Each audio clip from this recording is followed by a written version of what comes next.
क्या आप जानते हो, भारत का सबसे पहला सुपर पावर यही था, मगध। यह थे राजा बिंबिसार, मगध के पहले महान शासक, जिनके योगदान से शुरू हुआ था भारत का पहला राजनीतिक संघ।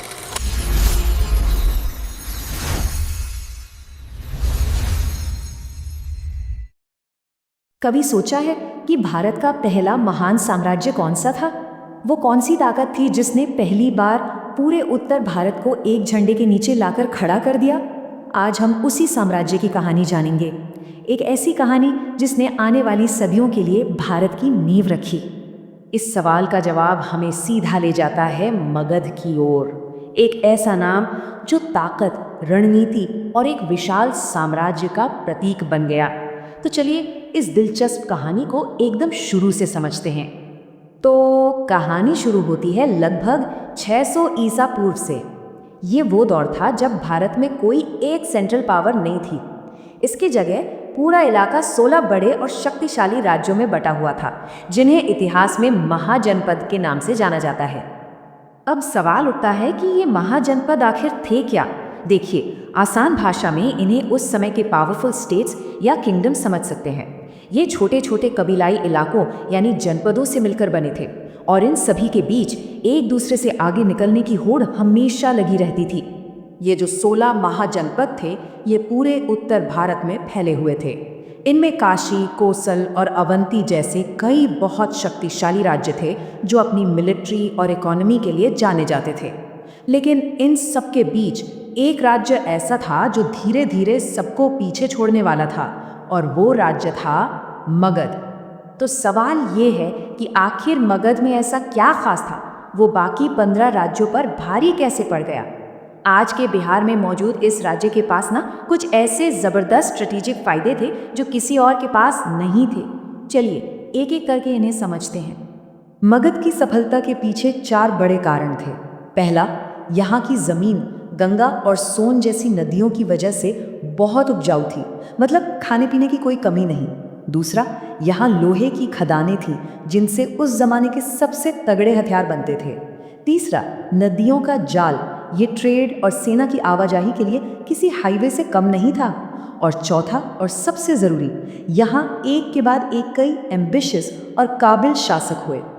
ये सारी बातें मिलकर मगध को एक ऐसा सेंटर बनाती थी जिसे हराना लगभग नामुमकिन था।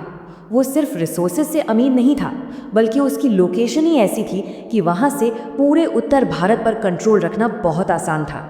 मगध की असली कहानी, उसके साम्राज्य बनने का सफ़र, शुरू होता है हर्यक वंश के साथ। यही वो पहला राजवंश था जिसने मगध को एक छोटे से राज्य से एक बड़ी ताकत बनाने का काम शुरू किया।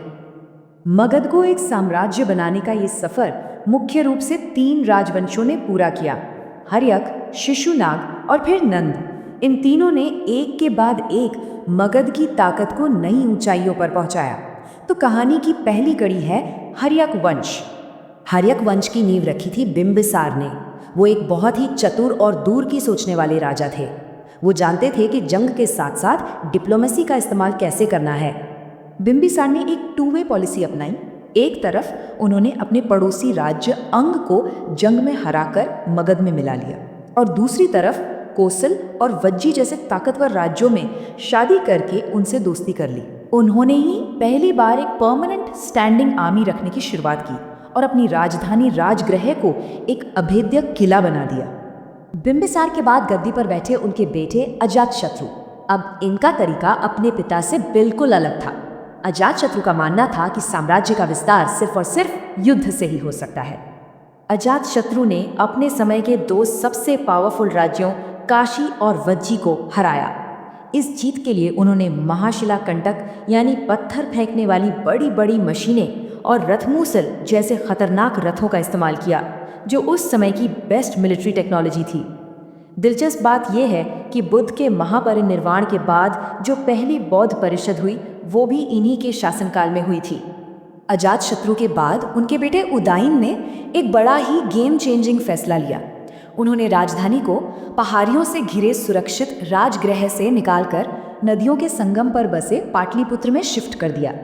ये नया शहर, जो आज का पटना है, देखते ही देखते व्यापार और ट्रांसपोर्ट का एक बहुत बड़ा हब बन गया, जिसने मगध की इकोनॉमी को और भी ज़्यादा मजबूत कर दिया। हर्यक वंश के बाद मगध की सत्ता आई शिशुनाग और फिर नंद वंश के हाथों में। इन राजवंशों ने मगध को उसकी ताकत के शिखर पर पहुंचा दिया और भारत का पहला सच्चा एंड एब्सोल्यूट एम्पायर खड़ा कर दिया। शिशुनाग वंश ने एक बहुत बड़ा काम किया। उन्होंने मगध के सबसे पुराने और कट्टर दुश्मन अवंती राज्य को आखिरकार हरा ही दिया। इस एक जीत ने पूरे उत्तर भारत में मगध के दबदबे पर मोहर लगा दी। अब कहानी में एंट्री होती है नंद वंश के संस्थापक महापद्मनंद की। कहते हैं कि वो बहुत ही साधारण बैकग्राउंड से आए थे, लेकिन अपनी काबिलियत के दम पर उन्होंने मगध को एक अखिल भारतीय साम्राज्य में बदल दिया। महापद्मनंद ने अपने आसपास के लगभग सभी राजवंशों का सफाया कर दिया, जिसके बाद उन्हें एकराट कहा गया, यानी the one and only emperor. उनका साम्राज्य बंगाल से पंजाब तक फैला था और उनकी सेना आप सोच भी नहीं सकते कितनी बड़ी थी। 2 लाख पैदल सैनिक और 3000 से ज्यादा युद्ध हाथी। इसी नंद वंश के आखिरी शासक हुए धनानंद, जो अपनी दौलत और जुल्म के लिए बदनाम थे। मगध की ताकत का अंदाजा बस इस बात से लगाया जा सकता है कि जब दुनिया जीतने निकला अलेक्जेंडर द ग्रेट भारत पहुंचा तो यहाँ धनानंद का राज था। ग्रीक हिस्टोरियंस के मुताबिक सिकंदर के थके हुए सैनिकों ने जब नंद साम्राज्य की विशाल सेना के बारे में सुना तो उनकी आगे बढ़ने की हिम्मत ही नहीं हुई। उन्होंने व्यास नदी पार करने से साफ इनकार कर दिया। नंदों की शक्ति का इससे बड़ा सबूत और क्या हो सकता है। मगध का साम्राज्य भले ही खत्म हो गया, लेकिन भारतीय इतिहास पर इसकी जो छाप है वो हमेशा के लिए रह गई। चलिए देखते हैं कि मगध की सबसे बड़ी देन क्या थी।